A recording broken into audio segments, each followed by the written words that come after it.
You ask Tiger to solve. This deals with linear equations with one unknown. The final result is m equals -6. Let's solve it step by step. Simplify the expression. Expand the parentheses.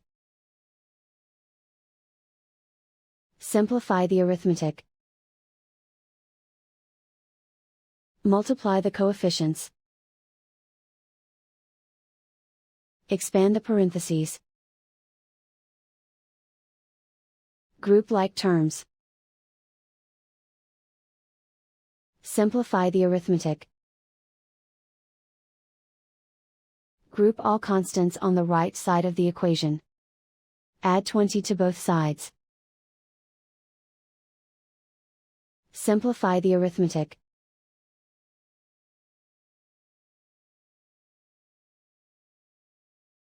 Isolate the m. Divide both sides by 34. Simplify the fraction. Find the greatest common factor of the numerator and denominator. Factor out and cancel the greatest common factor. And so the final result is m equals -6.